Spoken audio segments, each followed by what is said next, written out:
Bom, há 3 domingos o Esporte Espetacular vem exibindo a série A Base. Mostramos como nascem os talentos do nosso futebol, as dificuldades que eles enfrentam para se tornarem profissionais e a difícil relação entre clubes e empresários. Hoje, no último capítulo, o assunto é seleção brasileira. E o repórter Eric Faria vai mostrar como a CBF vem cuidando das promessas e quais os planos para evitar que esses garotos acabem indo jogar em outras seleções.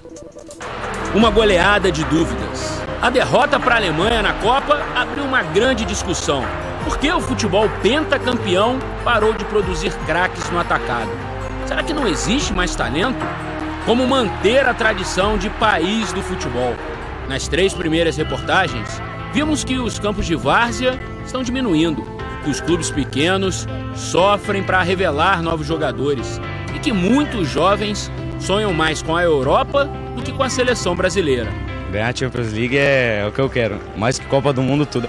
Jogadores com direitos repartidos, empresários e grandes clubes em rota de colisão. Como será o futuro das próximas gerações? Historicamente, a seleção principal aproveita muito pouco as revelações das seleções de base. Os planos da CBF para evitar que outros países levem os talentos brasileiros. O 4º episódio da série A Base começa agora.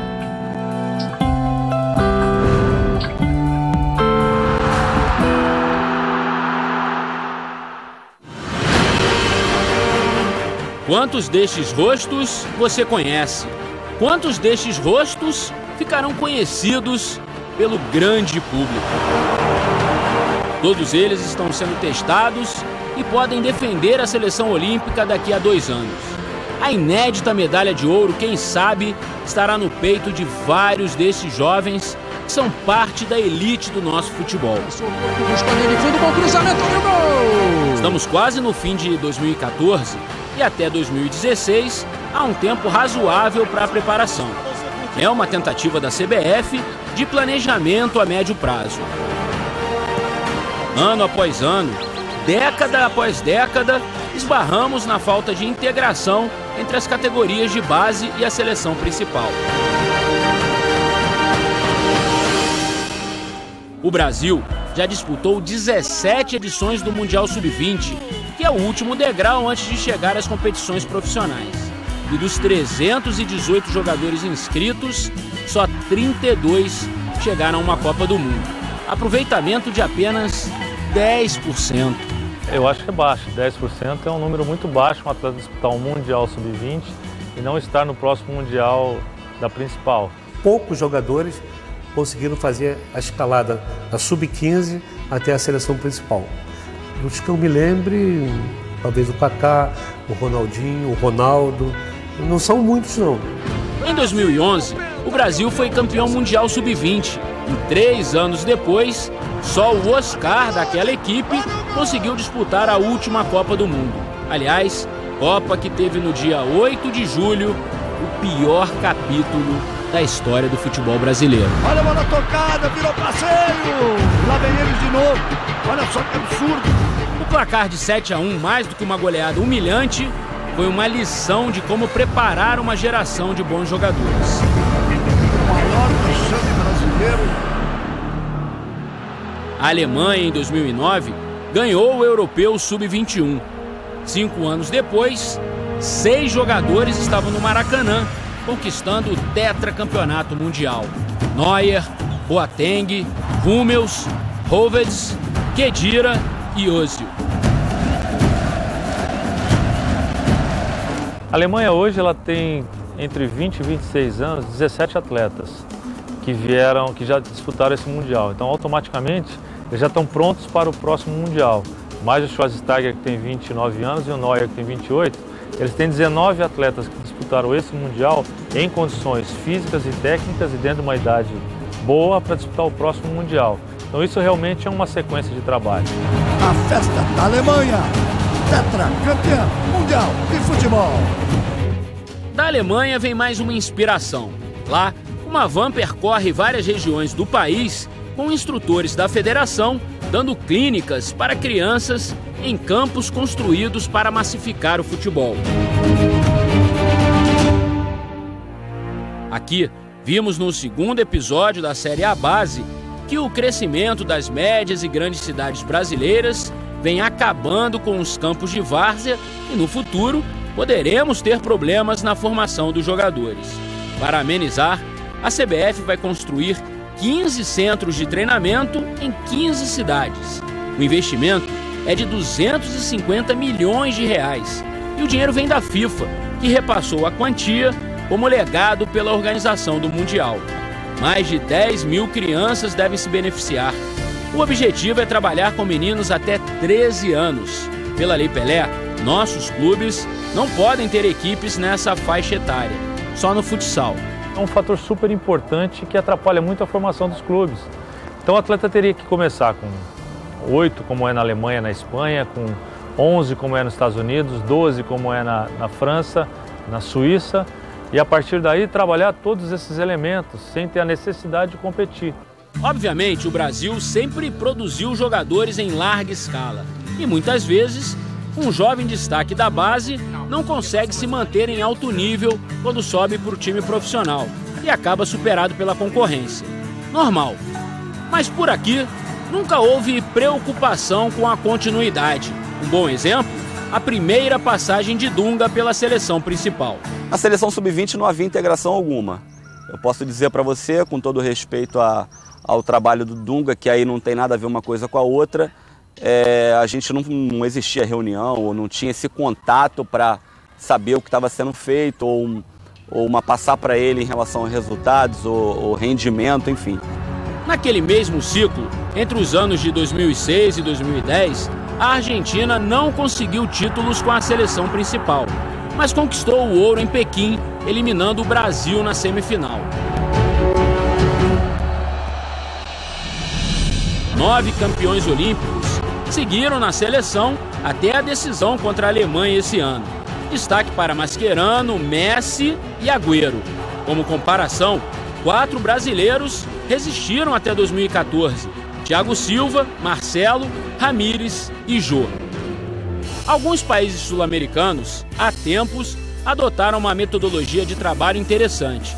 Durante 3 dias da semana, as boas apostas ficam treinando no CT das respectivas seleções.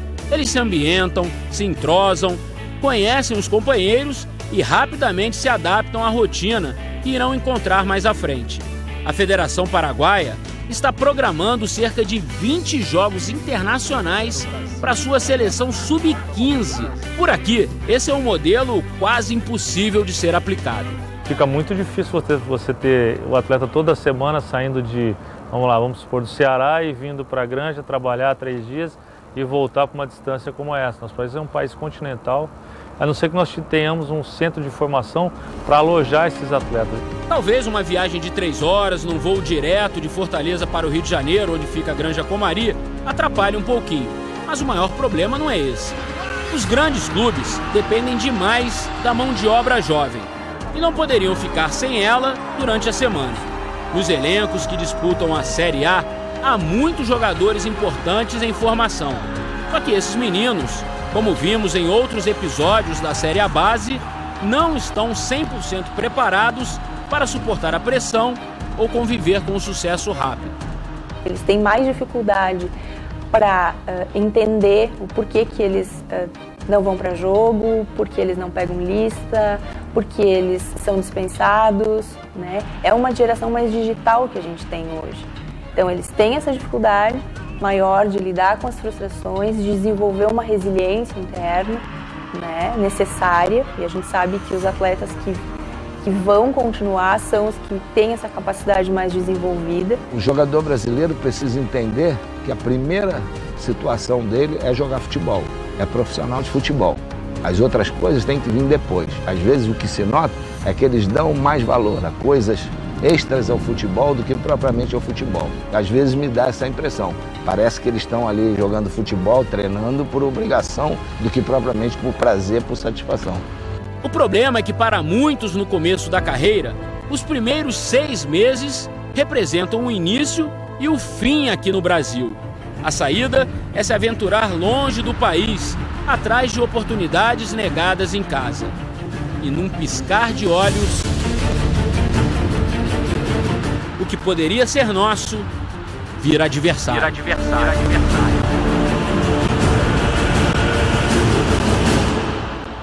Nos próximos anos, a CBF vai monitorar bem de perto os jovens talentos que saíram cedo e praticamente desconhecidos do Brasil. O objetivo é evitar que, num futuro próximo, eles se naturalizem e acabem defendendo outras seleções.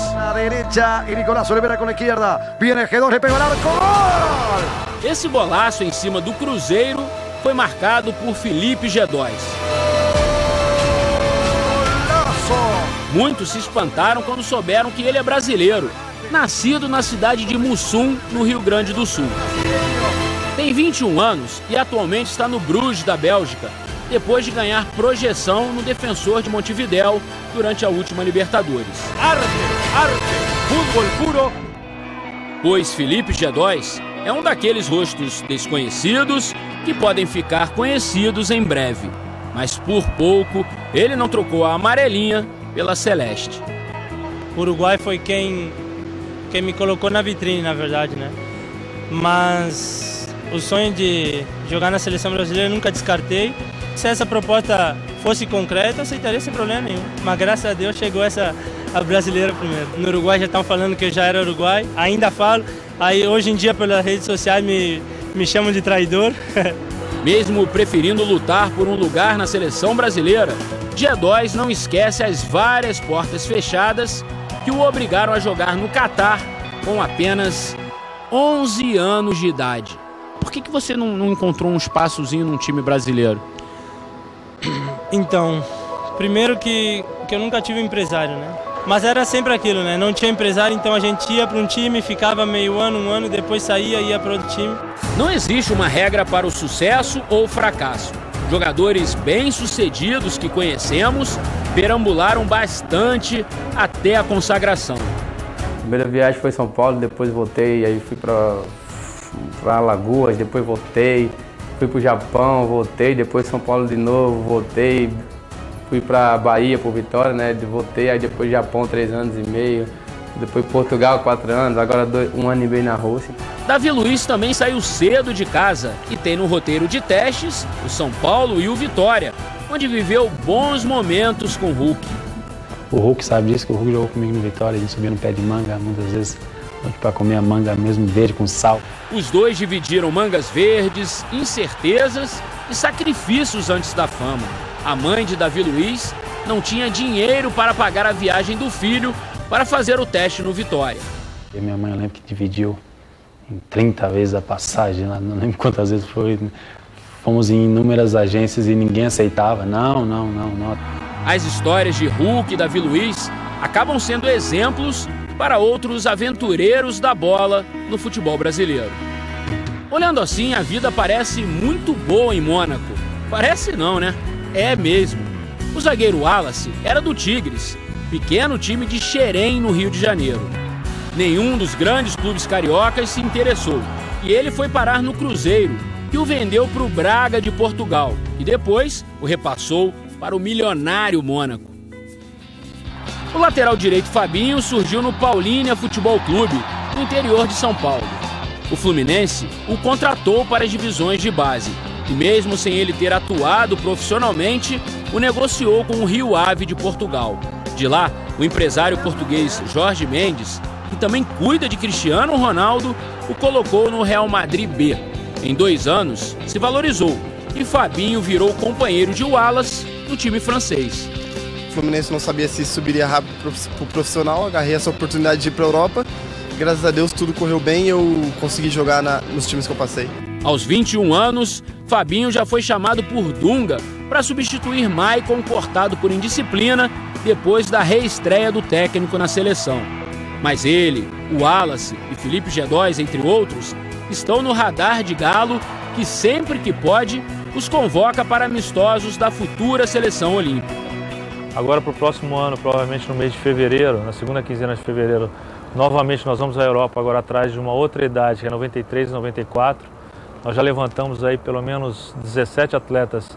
Dentro desses 17 nós vamos fazer algumas escolhas ainda para monitorar o ciclo olímpico nosso. E evitar casos como o de Thiago Alcântara. O talentoso meia foi ignorado ainda jovem quando morava na Espanha. O pai, Mazinho, campeão mundial em 94, sabendo do interesse espanhol de naturalizar o filho, ligou para a CBF sugerindo que alguém o observasse. E ouviu que no Brasil havia vários iguais ou melhores do que Thiago. O Brasil não abriu os olhos e eu fui para uma seleção que a Espanha, um país que viu a gente crescer, um país que deu tudo pra gente, que a gente precisou. Ele hoje, depois de brilhar no Barcelona, está no Bayern de Munique. Foi contratado por 25 milhões de euros. É do Bayern, Thiago! Além de ser um dos destaques da seleção espanhola.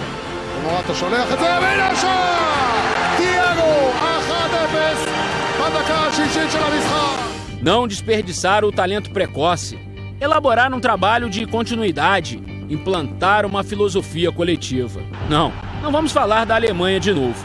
A inspiração pode estar mais perto do que se imagina, ao alcance das mãos. Esse time imbatível do voleibol na atualidade. O vôlei masculino do Brasil tem 4 finais de Mundial e 3 decisões olímpicas consecutivas. O melhor voleibol do mundo! Acabou! Brasil! É de ouro! A seleção feminina é a atual bicampeã olímpica.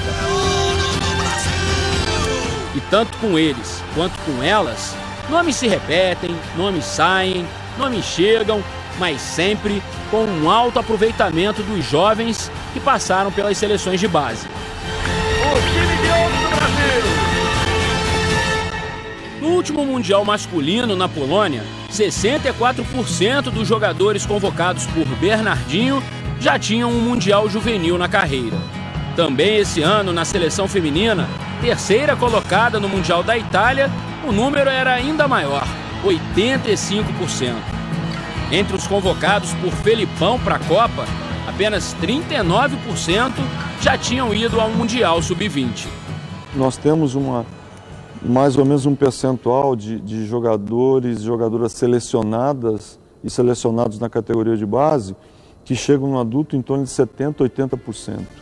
Eu acho que é um número bastante significativo, ou seja, esses jogadores que começam aqui nas categorias de base, eles têm um acompanhamento e chegam realmente à categoria adulta, disputando vários campeonatos pelo mundo.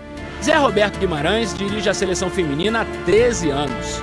Bernardinho comanda a masculina há 14 anos. Trabalho a longo prazo com resultados. Sem comparar modalidades, mas bons exemplos deveriam ser seguidos. Eu acho que o futebol tem alternativas assim que muitas vezes acabam atrapalhando, né? O fato de jogadores saírem cedo do país. Tem jogadores que saem do país com 15, 16 anos, vão morar fora e não são mais vistos, né? Eu vejo que a gente perde muito talentos novos que poderiam dar frutos aí para a seleção brasileira adulta e que se perdem ao longo do caminho. Um caminho que começa na terra, um campo de várzea, um caminho cheio de obstáculos, cheio de concorrência, com decepções, frustrações, mas um caminho que, se bem pavimentado, pode ser recompensador. Entre o sonho e o sucesso, organização e planejamento precisam andar juntos. Na terra nascem os ídolos. Na grama, colhemos vitórias e títulos. O futebol brasileiro foi, é e sempre será generoso na quantidade de talentos. O presente e o futuro estão na base.